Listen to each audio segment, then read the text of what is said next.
پوچھتے رہتے ہیں کہ آپ اہل حدیث کیوں؟ ارے میں اہل حدیث ہوا ہی نہیں تھا کبھی.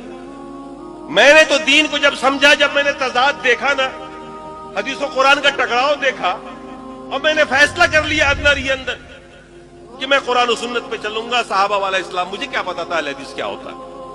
ہم کو تو بچپنے سے پڑھایا گیا کہ اہل حدیث کو ساقی رسول ہوتا ہے، یہودی ہوتا ہے، رسول کو مانتا ہی نہیں.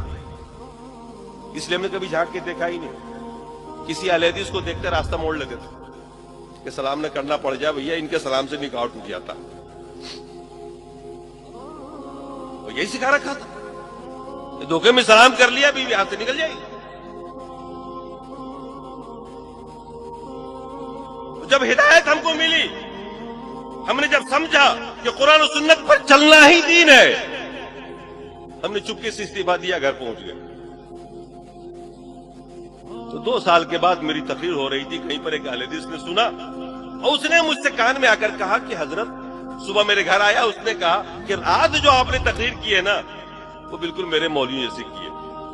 تب دل میں خیال آیا اس کے مولوی کو بھی آزما کے دیکھیں، اور دیکھا، اور تب پتہ چلا کہ یار ہم تو اہل حدیث ہو گئے. یہ اہل حدیث ہونے کے کئی سال بعد مجھے پتہ چلا کہ میں تو اہل حدیث ہو گیا. ورنہ تو ہم ڈر ڈر کے، مطلب جسے ہوتا ہے نا کہ ہماری یہاں ایک کہاوت ہے کہ دودھ کا جلا چھاچھ کو بھی پھونک کے پیتا. دودھ سے کسی منہ جل جائے نا بلی کا، تو چھاچھ کو بھی پیے گا، تو پھونک پھونک کے پیے گا، کہیں یہ بھی نہ جلا دے. تو ہم تو اتنا حساس ہو گئے تھے کہ ہم تو ایک ایک چیز سوچ سمجھ کر کرتے تھے، قرآن و سنت کو دیکھتے تھے، اور ہم باقاعدہ تجربے کے لیے ان کے بیچ میں گئے. احمدیہ سلفیہ ایک مرتبہ گئے صرف یہ دیکھنے کے لیے کہ یہ لوگ نماز کیسے پڑھتے ہیں. جو ترمذی میں پڑھایا ہوا تھا مشکات میں، جو ایک ایک آداب نماز کے، تو ان میں سے ہر آدمی کو دھیان دیتا رہا کہ ایک ایک ادا جو ان کی رسول سے مل رہی، کیونکہ سب حدیث میں پڑھا چکا تھا. تو قدم بقدم آگے بڑھتا رہا، دیکھتا رہا، اور میں ہو گیا وہ اسلام میں نے قبول کر لیا جو اسلام اللہ نے نازل کیا رسول پر، اور جو اسلام رسول نے صحابہ کو دیا. میں نے کہا مجھ کو اس کے علاوہ کچھ نہیں چاہیے، مجھے کسی کی تفسیر نہیں چاہیے، کسی کا بیان نہیں چاہیے.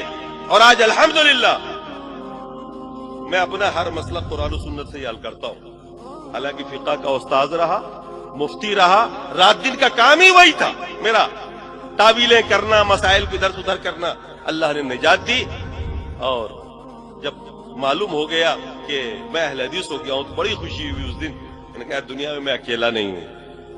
اس سے پہلے سب سے زیادہ غم جو تھا مجھے وہ یہ تھا کہ میں اکیلا ہوں، کوئی ساتھی نہیں ہے. مجھے کیا پتا تھا کہ اتنی بڑی جماعت ہر جگہ پر راہ حق پہ چلنے والی جماعت ہے، نجات پانے والی جماعت ہے، قرآن و سنت پر چلنے والی جماعت ہے. یہ ہمیں علم نہیں تھا، اور اس کی وجہ یہ تھی کہ ہم آپ سے دور تھے، اور دور اس لیے تھے کہ ہمارے لوگوں نے یہی سکھا رکھا تھا کہ ان کے پاس مت بیٹھنا. اور جب ہوئے، اللہ نے ہدایت دی، کھلے، تو پھر مصیبتوں کے پہاڑ ٹوٹے. آج تک میرے اوپر سوشل بائی کارڈ ہے، لیکن میں نے کہا کوئی پرواہ نہیں، جنت ملے گی نا، ادھر کی گارنٹی ہے نا. ہو گیا، روزی کا مالک اللہ ہے. اللہ نے قرآن میں فرمایا وَمَا مِن دَابَّةٍ فِي الْأَرْضِ إِلَّا وَعَلَى اللَّهِ رِزْقُهَا. دنیا میں جتنی بھی جاندار چیزیں ہیں، روزی کا ذمہ اللہ نے کہا میرا. اللہ نے کہا نا، ذمہ لیا نا اس نے. آپ کی جنت کی ذمہ داری لی ہے کیا؟ آپ کی جنت کی بھی لی ہے کیا؟ لی ہے کیا کہ تو جنت میں ہر حال میں ڈال دوں گا؟ نہیں نہ لی ہے. اس کی فکر کرو جس کی نہیں لی ہے. اس کی فکر کیوں کر رہے ہو جس کی لی رکھی؟ تو روزی کی ذمہ داری اس کے اوپر.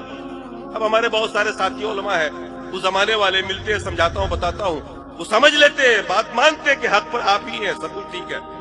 لیکن بھئی آپ کے یہاں تو معاملہ بڑا خراب ہے، نہ نذرانہ ہے، نہ فاتحہ ہے، نہ میلاد ہے، وہاں تو لے دے کے سود کی تنخواہ ہے، ہمارا گھر نہیں چلے گا. وہ یہی کہتے ہیں. میں نے کہا ابھی تم مومن نہیں ہو، تم نے اللہ کو رزاق نہیں جانا، تم نے ان کو رزاق جانا ہوا ہے. میں نے کہا علماء اہل حدیث بھی کم موٹے نہیں ہوتے ہیں، وہ بھی کھاتے ہیں، اور عوامی ماشاءاللہ خوب کھا رہی ہے، اللہ کا روزی دیا ہوا ہوتا ہے.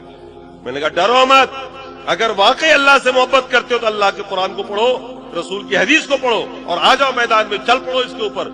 کسی ملامت کرنے والے کی ملامت کی پرواہ مت کرو. دنیا کیا کہہ رہی ہے، خود کو یہ دیکھو کہ اللہ تمہیں کیا کہہ رہا ہے. یہ دیکھو اللہ تمہیں کیا کہہ رہا ہے. دنیا والے کہہ رہے تھے ابراہیم کو، کیا کہتے تھے